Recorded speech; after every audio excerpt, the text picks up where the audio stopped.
ಗುರುದೇವ್, ಮೀನರಾಶಿಯಲ್ಲಿ ಜನಿಸಿರುವಂತಹ ಸ್ತ್ರೀಯರ ಸೀಕ್ರೆಟ್ ಏನು, ಅವ್ರು ಯಾವ ಕೆಲಸವನ್ನ ಮಾಡೋದ್ರಿಂದ ಅದೃಷ್ಟವನ್ನ ಪಡ್ಕೊಳ್ತಾರೆ, ಹಾಗೂ ಅವರ ಒಂದು ಲೈಫ್ ಪಾರ್ಟ್ನರ್ ಯಾವ ರೀತಿ ಇರ್ತಾರೆ, ಯಾವ ರಾಶಿಯವರನ್ನ ಅವರು ಮದುವೆ ಆದರೆ ಸುಖಮಯವಾಗಿರ್ತಕ್ಕಂತಹ ಜೀವನ ಅವರದ್ದಾಗಿರುತ್ತೆ, ಎಲ್ಲವನ್ನ ಕೂಡ ಪರಿಪೂರ್ಣವಾಗಿ ಇಂದಿನ ಸಂಚಿಕೆಯಲ್ಲಿ ತಿಳಿಸ್ಕೊಡ್ತಾ ಇದ್ದೇನೆ. ಮೊದಲನೇ ಸಾರಿ ನಮ್ಮ ಚಾನಲ್ಗೆ ಬಂದಿದ್ರೆ ದಯವಿಟ್ಟು ಸಬ್ಸ್ಕ್ರೈಬ್ ಮಾಡ್ಕೊಳ್ಳಿ, ಪಕ್ಕದಲ್ಲಿರುವಂತಹ ಬೆಲ್ ಐಕಾನ್ ಕೂಡ ಕ್ಲಿಕ್ ಮಾಡ್ಕೊಳ್ಳಿ ಅಂತ ಹೇಳ್ತಾ, ಇದು ಮೀನರಾಶಿಯವರ ಸ್ತ್ರೀಯರ ಸೀಕ್ರೆಟ್ ವಿಡಿಯೋ ಆಗಿರುತ್ತೆ.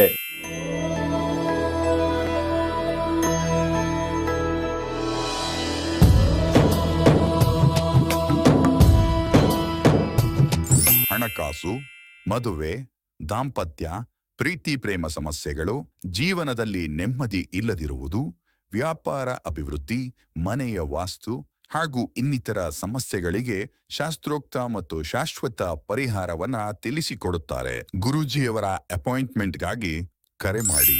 ಬಹಳ ವಿಶೇಷವಾಗಿ ಮೀನರಾಶಿ ಅಂತ ಕೂಡಲೇ ಬರುವಂಥದ್ದು ಅವರ ಗುಣ ಸ್ವಭಾವಗಳು. ಈ ಮೀನರಾಶಿಯ ಚಿಹ್ನೆ ಬಂದು 2 ಮೀನುಗಳಾಗಿರುತ್ತೆ. ರಾಶಿಯ ಅಧಿಪತಿ ಗುರುಗ್ರಹ.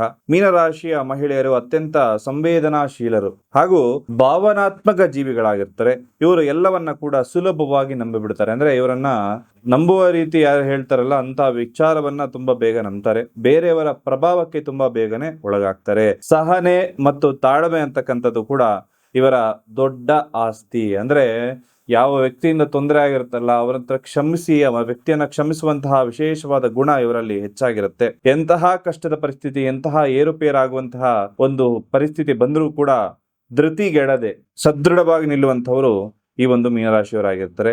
ವಿಚಾರವಂತರು ಕೂಡ ಆಗಿರ್ತಾರೆ. ಇವರು ಮಾತನಾಡುವಾಗ ಆ ಮಾತಿನಲ್ಲೂ, ಪ್ರತಿಯೊಂದು ಮಾತಿನಲ್ಲೂ ಕೂಡ ಒಂದು ತೂಕ ಅಂತಕ್ಕಂಥದ್ದು ಬಹಳ ಇರುವಂತದ್ದು. ಹಾಗೆ ಅರ್ಥಪೂರ್ಣವಾಗಿ ಇವರು ಮಾತಾಡ್ತಾರೆ. ಇವರ ಸಮಯ ಪ್ರಜ್ಞೆ ಮತ್ತು ಮಾತಿನ ಒಂದು ಬರದಲ್ಲಿ ಯಾವುದೋ ಒಂದು ತಪ್ಪಿ ಮಾತಾಡುವಂಥದ್ದು, ಆ ಥರ ತಪ್ಪನ್ನ ಇವರು ಮಾಡೋದಿಲ್ಲ. ಇವರ ಮೇಲೆ ಅನೇಕರು ಅವಲಂಬಿತರಾಗಿ ಕೆಲಸವನ್ನ ಮಾಡ್ತಾ ಇರ್ತಾರೆ. ಇವರಿಗೆ ವಿಶಾಲವಾದಂತಹ ಒಂದು ಕಲ್ಪನಾ ಶಕ್ತಿ ಇರುತ್ತೆ. ಕ್ರಿಯೇಟಿವ್ ಥಿಂಕರ್ಸ್ ಆಗಿರ್ತಾರೆ. ಹಾಗೆ 6th ಸೆನ್ಸ್ ಅನ್ನೋದು ಕೂಡ ತುಂಬಾ ಚೆನ್ನಾಗಿ ವರ್ಕ್ ಆಗ್ತಾ ಇರುತ್ತೆ. ಹಾಗೂ ಇವರು ಏನ್ ಗೆಸ್ ಮಾಡ್ತಾರಲ್ಲ ಅಂತಹ ವಿಚಾರಗಳು ತುಂಬಾ ಚೆನ್ನಾಗಿ ಅದು ನಿಜ ಆಗುವಂತಹ ಸಾಧ್ಯತೆ ಬರುತ್ತೆ. ಹಾಗೂ ತಮ್ಮದೇ ಆದ ತತ್ವ ಸಿದ್ಧಾಂತವನ್ನ ಇವರು ಹೊಂದಿರ್ತಾರೆ ಮತ್ತು ಮೌಲ್ಯಗಳನ್ನ ಕೂಡ ಹೊಂದಿರ್ತಾರೆ. ಜಗತ್ತಿನ ಕಠೋರವಾದ ವಸ್ತುಗಳಿಂದ ದೂರವಿದ್ದು ತಮ್ಮದೇ ಆದ ಆದರ್ಶದ ಲೋಕದಲ್ಲಿ ಇವರು ಜೀವನವನ್ನು ನಡೆಸೋದಕ್ಕೆ ಬಹಳ ಇಷ್ಟಪಡ್ತಾರೆ.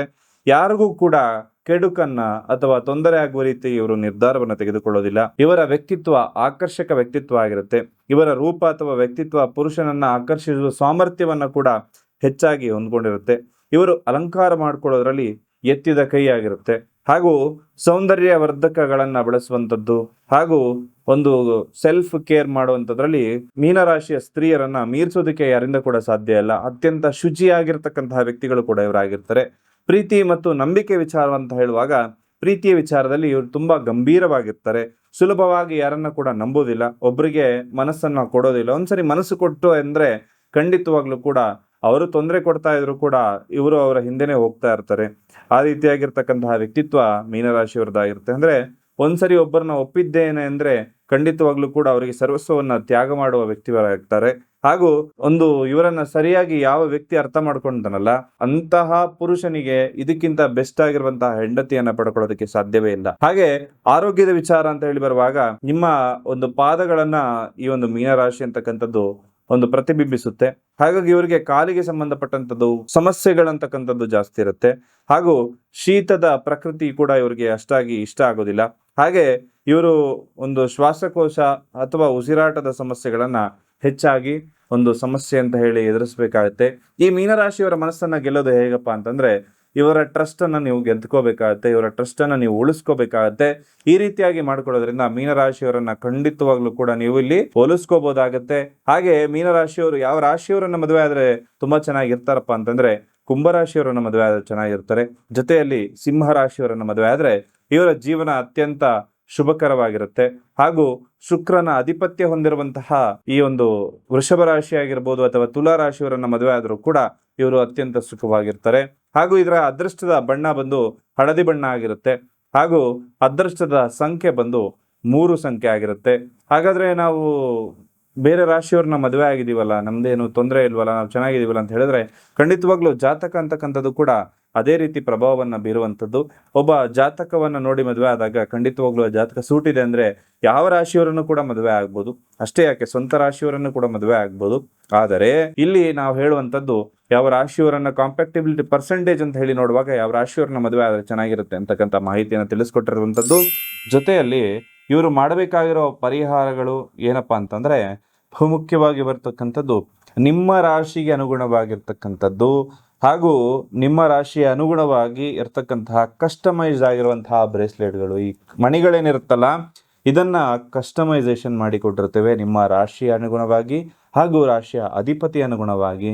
ಜೊತೆಗೆ ಗುರುಬಲ ಪ್ರಾಪ್ತಿಯಾಗುವ ರೀತಿ ಇದು ನಿಮಗೆ ಹೇಗೆ ಸಹಾಯ ಮಾಡುತ್ತಪ್ಪ ಅಂತ ನೋಡೋದಾಯ್ತು ಅಂದ್ರೆ ಖಂಡಿತವಾಗ್ಲೂ ನಿಮ್ಮ ಒಂದು ಲೈಫಲ್ಲಿ ತೊಂದರೆ ಆಗ್ತಾ ಇದೆ, ರಿಲೇಶನ್ಶಿಪ್ ಗಂಡ ಹೆಂಡತಿ ಜೀವನದಲ್ಲಿ ತೊಂದರೆ ಆಗ್ತಾ ಇದೆ ಅಂದಾಗ ಇದನ್ನು ನೀವು ಧರಿಸ್ಕೋಬೋದು. ಜೊತೆಯಲ್ಲಿ ಒಂದು ಆರ್ಥಿಕ ಸಮಸ್ಯೆಗಳಾಗಿರ್ಬೋದು, ವ್ಯಾವಹಾರಿಕವಾಗಿ ಬರುವಂತಹ ಸಮಸ್ಯೆಗಳಾಗಿರ್ಬೋದು, ಹಾಗೆ ಇನ್ನಿತರ ಯಾವುದೇ ಒಂದು ನಿಮ್ಮ ಮನಸ್ಸಿಗೆ ಆಗ್ತಾ ಇಲ್ಲ, ಕಷ್ಟ ಆಗ್ತಾ ಇದೆ, ತುಂಬ ಸಂಕಷ್ಟದಿಂದ ಒಳಗಾಗ್ತಾ ಇದ್ದೀರಿ, ಡಿಪ್ರೆಷನ್ನಲ್ಲಿ ಇರ್ತೀರಿ ಅಂತ ಅಂದರೂ ಕೂಡ ಈ ಮಣಿಗಳಿಂದ ಗುರುಬಲ ಅಂತಕ್ಕಂಥದ್ದು ಕೂಡ ನಿಮಗೆ ಪ್ರಾಪ್ತಿಯಾಗಿ ನಿಮ್ಮ ಜೀವನ ಸುಖಮಯ ಆಗಿರೋದ್ರಲ್ಲಿ ಯಾವುದೇ ರೀತಿ ಡೌಟ್ ಇಲ್ಲ.